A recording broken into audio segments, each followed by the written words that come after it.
Well, hey, very excited for today's guest, an author of a new book called Richer by the Dozen, What We Gain When We Let Go. Come on, welcome to the show, Pam Mutz.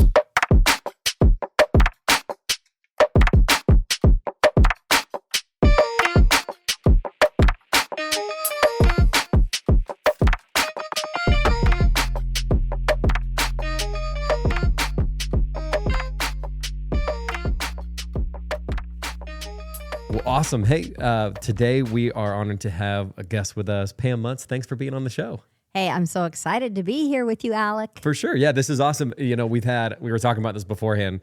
I've had Bill on the show. I've had Michael on the show. I think we need to keep going through the whole Mutz family, which is a lot of people now. Yeah, it's going to be from now to eternity, Alec, just so you know. Which is what, if you include grandkids and your kids, it's I knew you were going to ask that. 60 Yeah, something? 60-something. We just had a baby this morning, a grandbaby. Wow. In Chicago. So Number 41, right? 41. Yep. That is awesome. Wow. Well, thanks for being on. And I know their names. People ask me, do you know their names? And I'm like, yes, I do. Of course. Yeah, I was actually very curious about that. How do you keep track of so many family members? Well, because we have a calendar that has birthdays on it. And then I pray a couple times a week through all the names, especially on Sundays when I include the guards' kids too. And that's how I know their names. That's awesome. In practice. Yeah. I think about that, you know, I want to, in a little bit here, I want to kind of, like, I obviously know you and your family super well, but I want to kind of backtrack and let you introduce yourself and talk a little bit about, like, you guys, and I'm sure it'll lead into the topics for your book here, but you know, I think about you and your family and how large it is, and us now having 3 kids. The thing that I told Madeline, like, I think just shortly after Rory, our third, was born, I was like, man, who's adorable, by the way. He's sweet. He's actually a very, very easy baby. So we've been like so blessed. But I think about, like, man, it feels like for me, and maybe I'm just a chronic overthinker, but I think about, like, as soon as they're growing and gaining personalities, like knowing 3 different personalities and handling them all in a different way because they're unique in their own way. And then I told Madeline, I was like, I don't know how Bill and Pam did it with 12. Like, I think 3 feels like overwhelming right now. Hey, you're just getting good at it. Yeah. Seriously. By the time they're all teenagers. Yeah. No, you're doing great. You guys are doing great. Plus, you're awesome individuals. And you are serious about how you raise your kids and what's important. And so you're growing and developing just like when you did your first podcast, right? Yeah, you were right. like, what do That's I true. do? Yeah. And so people don't think about parenting or even marriage as being on a learning curve, but it really is on a learning curve. So, yeah. I think about, like, it's true. Like, I think about, we're kind of talking about this now that we have 3. We've gotten so much more, like, relaxed, but also just better at what we do. Like with Leo, our first, we were so overcautious, everything. We were super concerned, and we had all the gear. And now we're like, yeah, he's sleeping, he's fine. We can go to the other room for, you know. Like, yes, I do know exactly. We just have we have a lot less fears, a lot less anxieties for sure, which is great. Yeah, no, that's a great way to put it. Because when we go to one of our kids' houses who's just had their new baby, and it's probably more the in-love that will be pretty hyper about it because our kids were around a lot of other kids, you can see that difference. Like, I just talked to Annalie, who's phenomenal. You know, from the first baby that they had, COVID was going on, so that's understandable. Right. Plus, she was an only child. That woman was so brave to marry into our family, but she's the best version of herself, I want to say. She's phenomenal. Bill and I love being with her, and she just had her third, and that girl has mastered it. She's doing great. That's awesome, yeah. Well, hey, I have so many questions, and I don't want to jump ahead. I want to give you an opportunity. Like I said, I know you and Bill and your family so well over the course of the years. I think it was probably the first time I met you guys was somewhere closer to, I moved to Southeastern in 2014. Obviously met Michael there at SEU. And then I hosted Bill at a chapel one time because he came and spoke at, like, our coffee shop chapel. And that was probably 2015. And yeah, it would have been earlier. It would probably been like late 2014 or something like that. So it's been a little over 10 years now, which is cool. Yeah, that's very But cool. I want to give you an opportunity to kind of maybe just tell the people listening too a little bit about, like, your family, like we're saying you guys have a big family, for context, like how many kids you guys had and a little bit about your story. Okay, so I'll back up to the beginning. I had lived 21 years in Colorado, 21 in Indiana, and the rest I've been in Florida. And so I was so sad to leave Colorado because I love the outdoors and love hiking and everything. And I just had a little bouldering accident a couple weeks ago. Oh, yeah, we saw that. Oh, it's you wild. did? You showed us the video. Yeah. Oh, yeah. So anyway, I am recuperating well. But anyway, and so, yes, I mean, I just love that. And I think there's times in our life when we know we're just taking that next step forward. We're trying to figure out, what do we want? How do we know the voice of God, right? And so I went on staff with Crew, and I worked with high school students in Indianapolis. And so there was this guy from there named Pam Mutz that I had met in California when I was going through training. He knew he was going into the business world. But anyway, and so I kind of lived more on the wild side, and I was like, okay, I'm just going to put down no geographical location and just see where God puts me in the United States. And I was hoping, it would be somewhere really cool. And it was Indianapolis. I'm like, Indian what place? Not what you were expecting, yeah. No. And so I didn't even know where it was. And so I asked a friend, I'm like, she asked me, Pam, do you know anybody from Indianapolis? And I said, I think that Pam Mutz guy I met a few weeks ago was from Indianapolis. Well, I was raising support, Alec. So a smart woman knows you got to keep connections, especially with someone who's going into business, right? Right. And so I sent him an email that said or a letter that's saying that I was going to move to Indianapolis. And so just God's working on the other side. When he had gotten back from California, he knew he was going into business. And his dad goes, did you meet anybody? And he goes, so-and-so and so-and-so and this girl from Colorado, but I'll probably never see her again. And that morning, he'd been reading in his Bible, and he had opened it, and he was at a Bible study, and it was like Genesis 1. And it said, prepare, or God has made a helper suitable for you. It's like, And then that day, he got my letter saying I got placed in Indianapolis. But there's a story before that, because I had walked in, laid my Bible down, which had Isaiah 40 on the back of it. And when I walked up, I had gone outside to talk to people. When he walked up, he started reading the back of my Bible. And so I walked up and I was like, that guy's just reading the back of my Bible. And then we sat down and we didn't talk again till break. But during that period of time, before I had even walked up, he heard this still small voice say, prepare to meet your mate. And he's like looking at the girl across from him. And he's like, no. And I walked up and he was curious. We'll just put it that way. Sure. So at break, we talked and found that we had a lot of similarities. But then I didn't see him the rest of the 4 weeks until the day before he left, when I got his address. Yeah. So really what I want to say is woven throughout Richer by the Dozen, what we gain when we let go, is seeing the hand of God in your life. And I feel like when I've seen it over and over, when we surrender to him, God really outdreams our dreams. Yeah. Now, I have to say, I never dreamed about a family. I didn't even dream about getting married. I raised horses growing up and showed horses and loved that. And horses sure were a lot safer and a lot more fun than boys. And so my dad, when he met Bill, he goes, Pam has so many guy friends, nothing's going to become of this. Right, yeah. But Bill had other things in mind. And even more so, God. Because when you're confronted with God, he's gonna beat you out.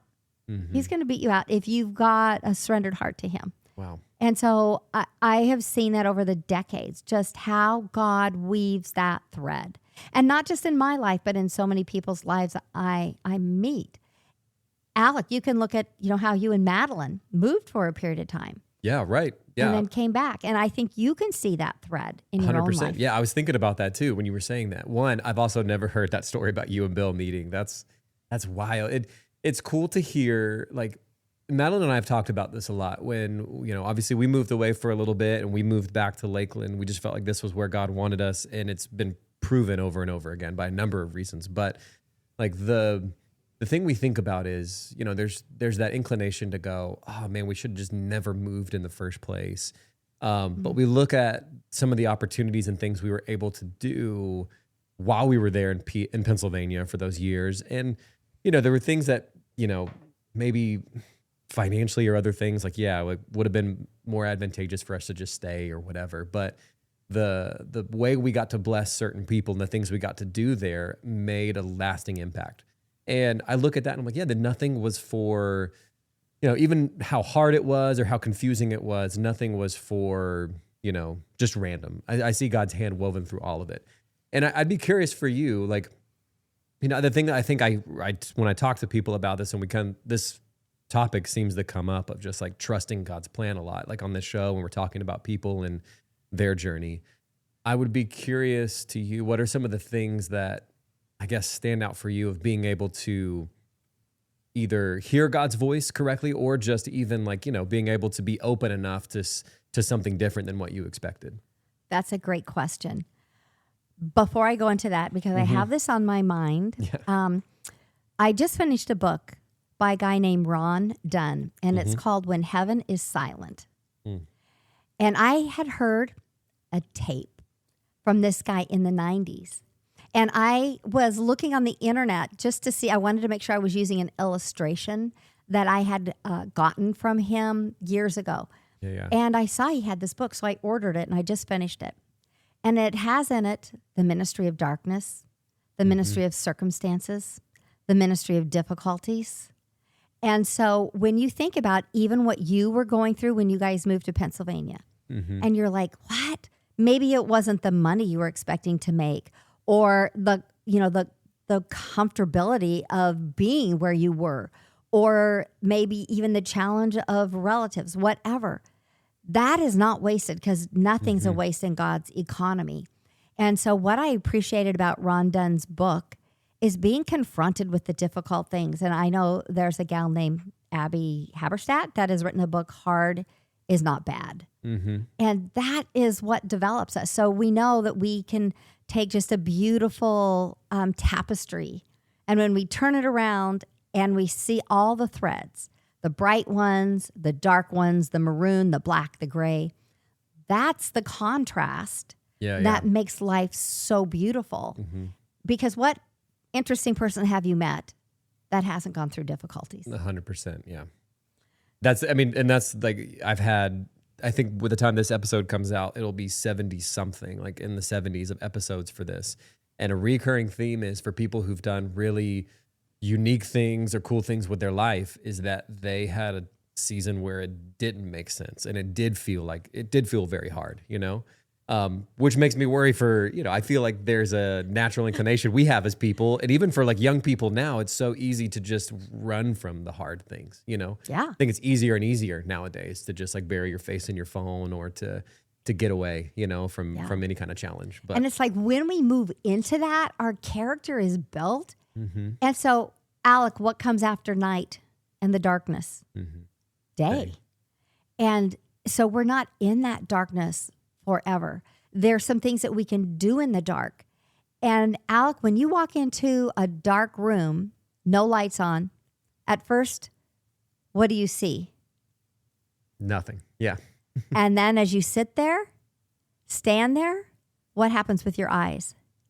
Adjust. I'm literally thinking about like my middle child. He hates the dark right now. And I'm like, just give it a minute. Your eyes you're going to adjust, the night light's on. Yeah. So you start to see, the formation of a piece of furniture over there.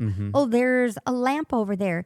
And so you see things in the dark that you don't see in the daytime. Yeah. There's something beautiful about the nighttime, the stars, the moon, or even the nights that are completely dark and just that quiet. There's just something beautiful about that. But my personality, I want to be in the day. I want to be that positive person. My nickname was Little Miss Mary Sunshine when I was growing up. And so I know that's a surprise. And so when I was taken into some of the dark places, I was surprised. It was something unexpected. Yeah. There's there's a book. I was thinking about this as you were talking about that. I read this book, and I'll share it with you too. I got to figure out what this guy's name was. But there's a book that I read in, you know a lot about my story and when we moved to PA and all that stuff. So like you know personal from that. But there was this book that I read during that time called The Solace of Fierce Landscapes. Ooh, And I I have got to find, it was recommended to me. And it's a great book, but nonetheless, I'll find it here in a second of who wrote it. But or you can put it in the let's link. see. Yeah, I can put it in the By link the way, here your too. beard looks awesome, Alec. You look so It handsome. it is by Belden C. Lane. I knew that was going to bother me. But yeah, it's an incredible story, and it's a biblical, obviously. It's kind of like a theological commentary, but talking a lot about like the journey that the Israelites would have had through the desert to the promised land. And he kind of mirrors that along the story of him slowly losing his mother to dementia, and then eventually she passed. But he talks about like the building blocks and the essentials of like the solace. Like, you think think about like a peace and like an escape, something you want to, but the fierce landscape sounds something you want to try to avoid. But like there's actually something beautiful in those. I don't want to do it a disservice. I think you should definitely read it, and I'll put it in the show notes. But I thought about that, and that's kind of what we're talking about here is like there's so much formulation and there's so much good that happens. Like we kind of need the valleys, I think, to really appreciate and to see the mountaintops, Yeah. Well, and I would say something that's really beautiful about being down in that valley, it's a lot of work, right? To hike out of that. And I talk about that in one of the chapters where Bill and I kidnapped him for our 10th anniversary. And he had a big meeting with Sony that morning. Yeah. And he didn't know it, but I had packed backpacks. And so we had one car, the other one was getting fixed. So I said, I'll just drive you to work. And so he goes, okay. And then I went past the exit, and he's like, Pam, what are you doing? I'm like, oh, getting you breakfast at the next exit. We go past that one. And he said, Pam, I have a really important meeting with the Sony executives this morning. And I'm like, it's okay, Bill. I've got it under control. And your boss knows. And he's like, that's what I'm afraid of, Pam. You would say you have it under control. But that chapter is called Hiking Shoes and Knocking Boots, Surrendering Mediocrity and Embrace Vulnerability. And so that was just really such a special time. But that's our sex chapter. So you can jump to that one. Yeah. And at the end of each chapter, I think what makes this book unique is that the story of each one of our adult kids, one of them writes like a 900-page reflection. That's and special. so that one has Michael and Annalie, which went through some really challenging times as we talk about going through the darkness. And what I can say is just the beauty that you can grow into when you do the hard work. They did some really hard work, both of them. Yeah. And that their story is it's very incredible just to see. Life isn't perfect, but it's how we navigate those difficulties. And so in our third chapter, I talk about losing our 7-month-old. And so it's when we go through these difficulties, it's not the difficulties that define us. It's our response to those situations. Yeah. And just seeing the grace of God plus the truth of his word and time are what heals us. But we have to do some hard work and move into God.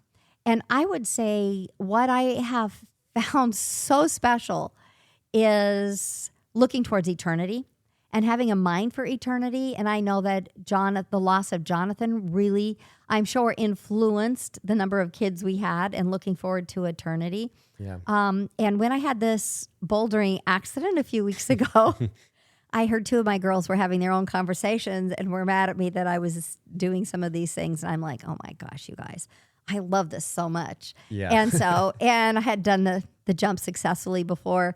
So anyway, I know this is kind of weird for the listener. They have no idea what I'm talking about, but there's this thing called the diving board, and you jump off onto this flat piece. But it was a wild jump. I would be nervous to do that Well, jump. the first as well. time I did it, it was great. And the second time, I don't know if it was the angle of the hill, if I was wearing my tennis shoes, slippery tennis shoes, or I just didn't jump forward enough. But I fell back and hit these boulders.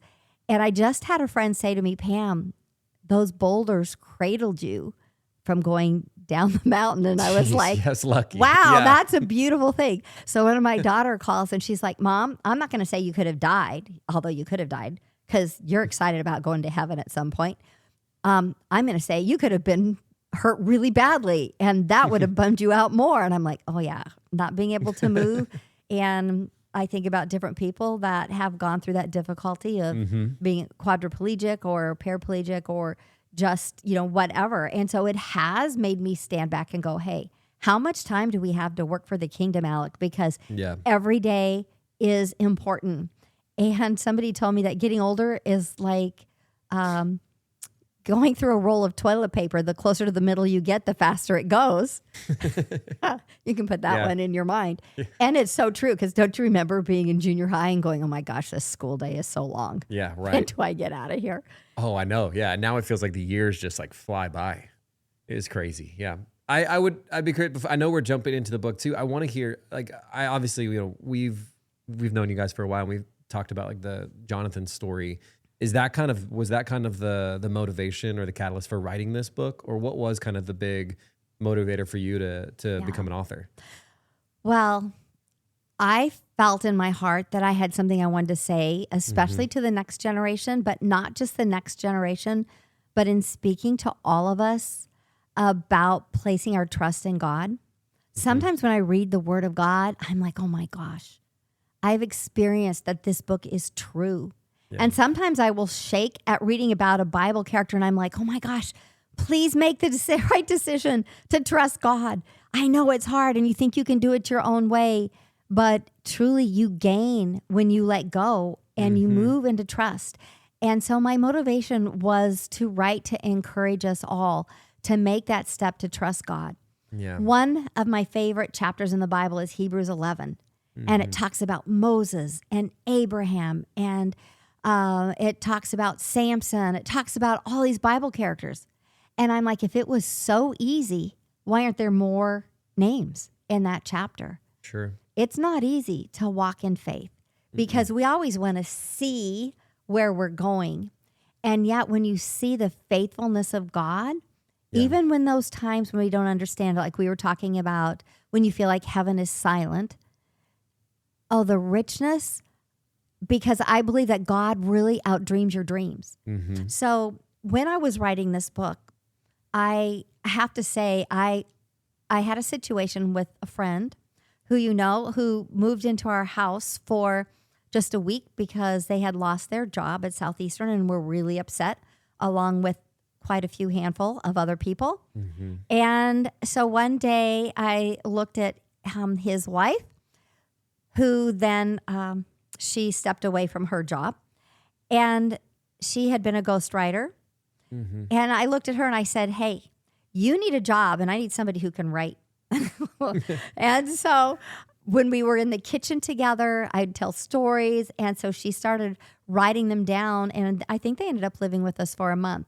Yeah. And what's exciting, I don't want to veer off too much, but about their story is where God sent them in Ohio became such a beautiful story because he was the assistant to the president of the university, who then just got put as head of Museum of the Bible.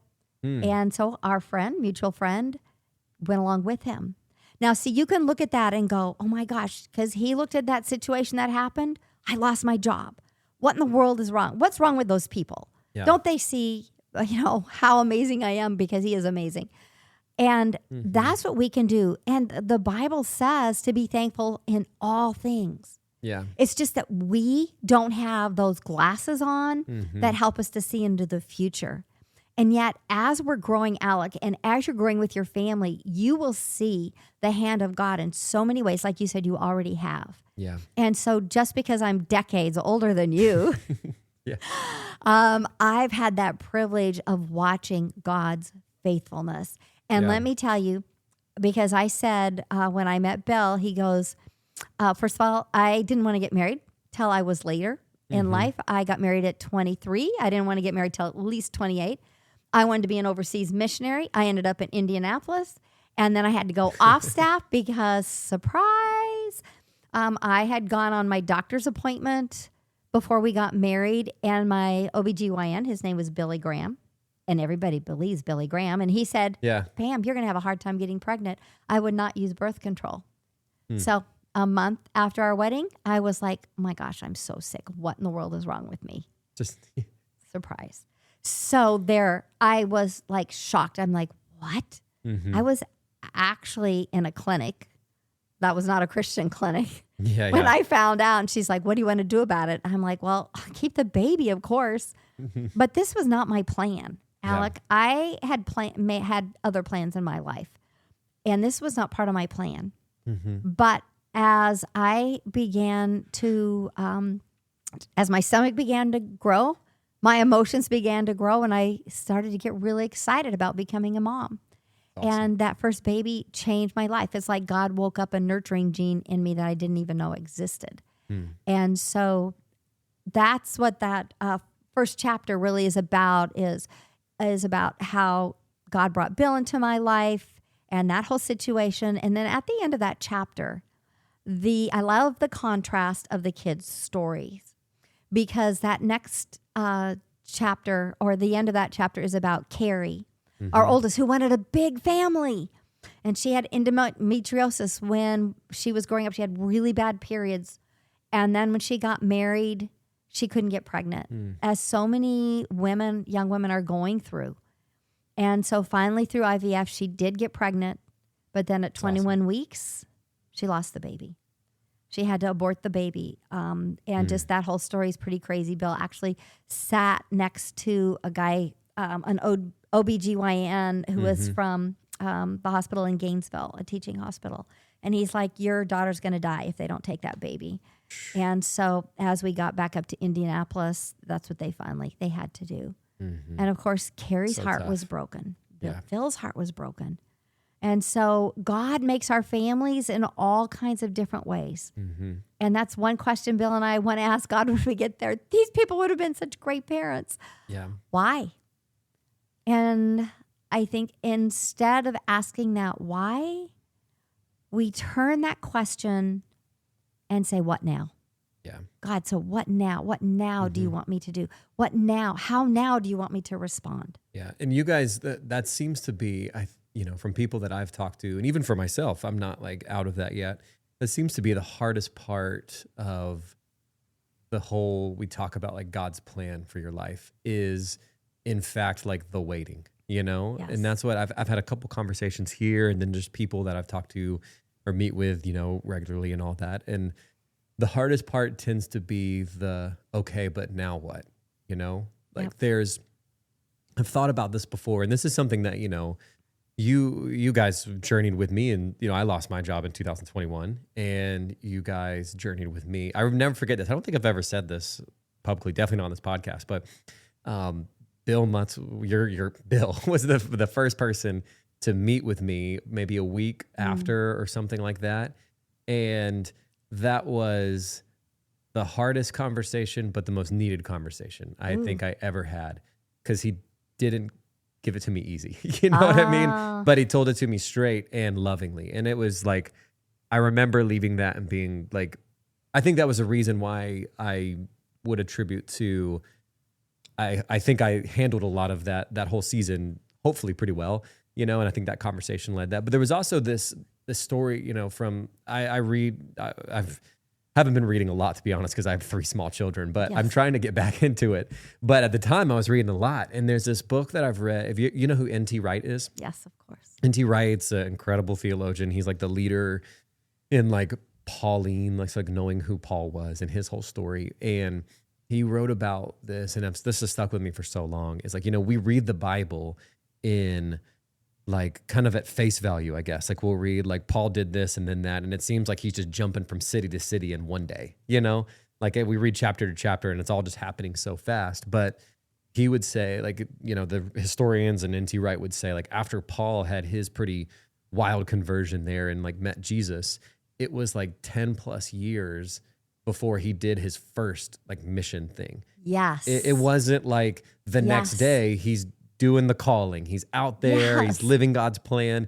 It was 10 years of like, okay, God called me. I'm going back to the tent making routine. I'm stewarding this well. That's good, and I think about that where I'm like, man, and that is the hard part. That's a hard part for me. That's a hard part for people who've sat in that chair. We've talked through this is like, would I wait 10 plus years for the right calling? I hope, I know I would, and I hope other people would too, but 10 years is a long time. Okay, I'm so glad you're talking about this because I feel like this conversation, we're going to veer in an important place. Mm-hmm. But as I was reading When Heaven is Silent, I did not know that Ron Dunn's son had taken his life. Mm. And so he said he went into depression for about 10 years. And he said the place where he felt the darkness, the ministry of darkness begin as he was going into this one town.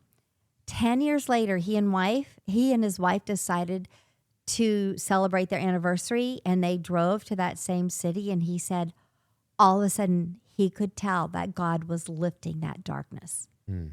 That was a decade of really difficult things. Mm-hmm. And I want to say too, Alec, because Bill and I just spoke at a Family Life conference in Des Moines, Iowa. And I think that we can forget that there's a spiritual war going on for not only for our lives, but especially for our marriages. Right. And so we want to give up. We want to blame the other person. We want to squiggle out of where God has us. But God's got us there for a reason. Mm-hmm. And when we took those vows, weren't they easy to say at the altar? Oh, yeah. And you're so nervous, you're just getting words out. Yeah. And you're not really going, well, you're not planning on all these things happening in your life, right? Yeah.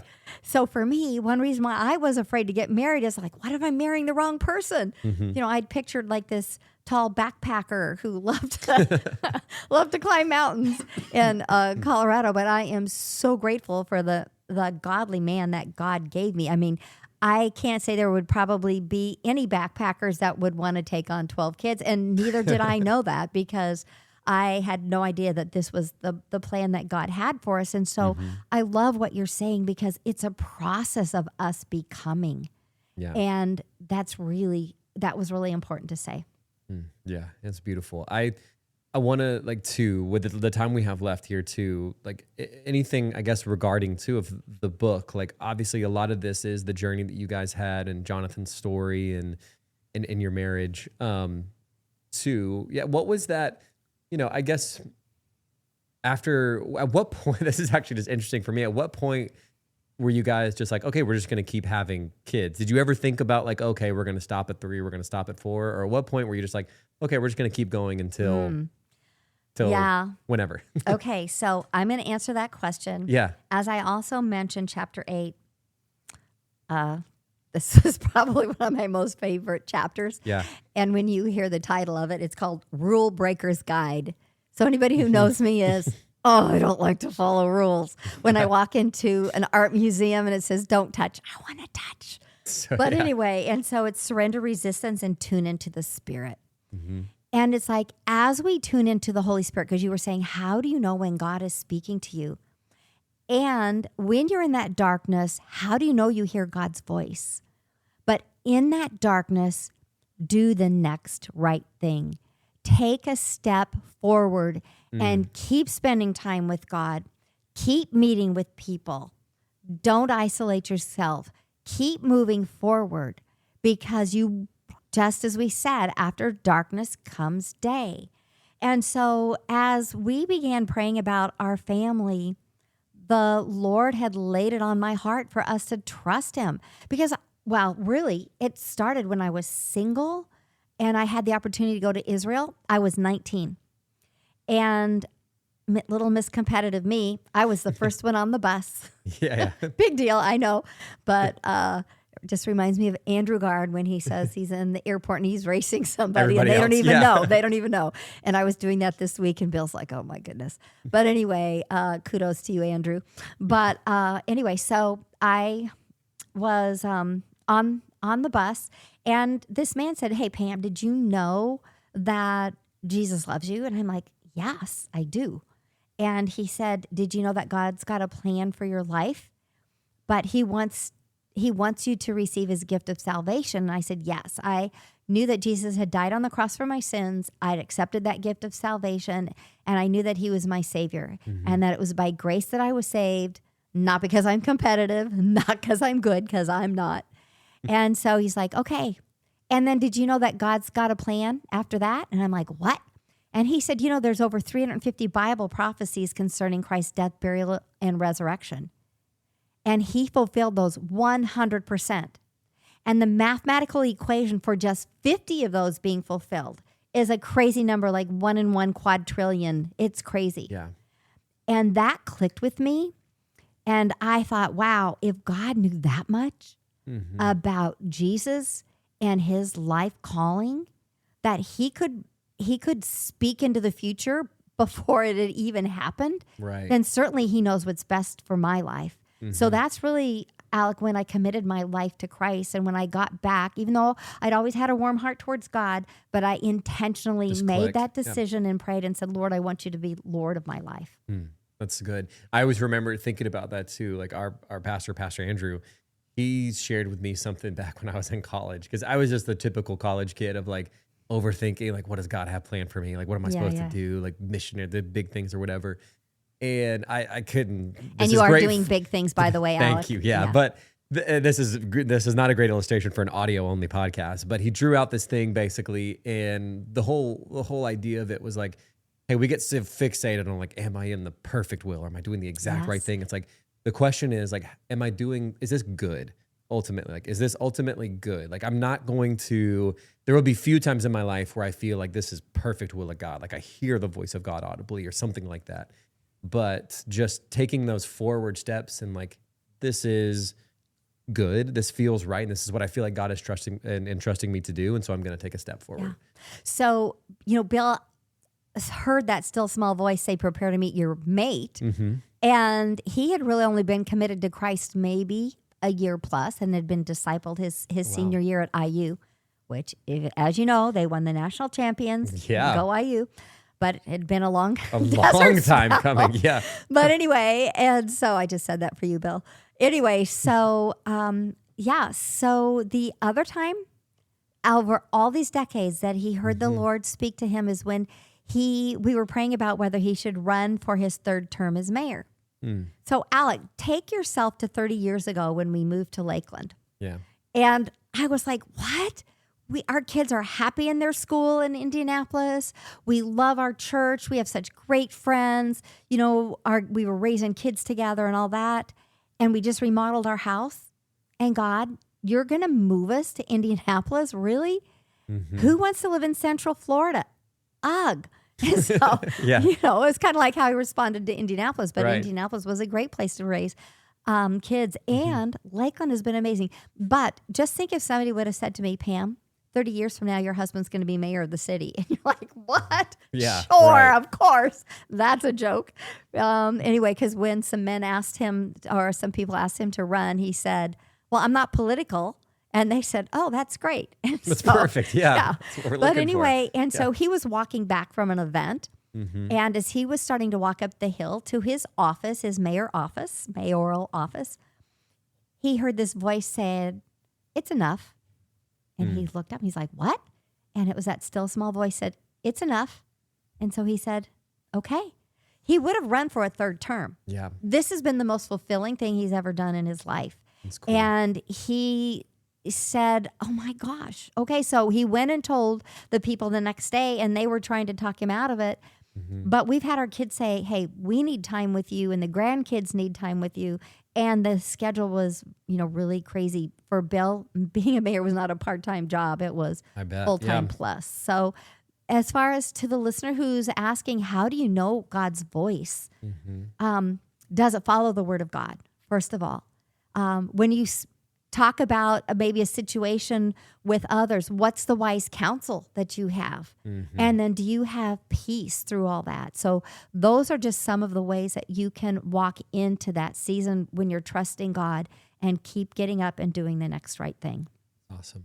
Well, hey, before we do head out for this show today, and thank you so much. Like, this has been incredible. Like, you and your whole family, like, have obviously blessed me and Madeline so much over our life. And I don't think this could be hopefully we can talk about more books and more things from you in the future too on the show. I would love to hear two things though before we go. So not just ending yet. One is, who would you like recommend? So listening to the show right now that's maybe been tracking with us and talking about and thinking about their plan, who would you recommend this book to? Like, if you're going through certain things, and then where can they actually find your new book? Okay, thank you. You can find it on Amazon. Yeah. Just think about the opposite: cheaper by the dozen, richer by the dozen. What we gain when we let go. And then also, I just want to say that it has been such a pleasure to be here with you, Alec. Thanks. And when I think of young families, women and men really, and also those of us who are still transitioning in life into the next stage, that's who this book is for.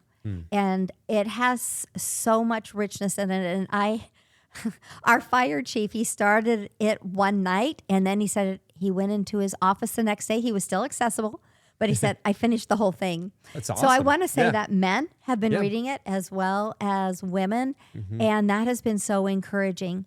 And it's really through storytelling that we share the principles that we have found to be true in our life. And I think having our next generation kids share what they have gone through will also speak and encourage those of you who are going through similar things, whether it's dealing with pornography, the loss of a child, trying to decide, do we have any more kids?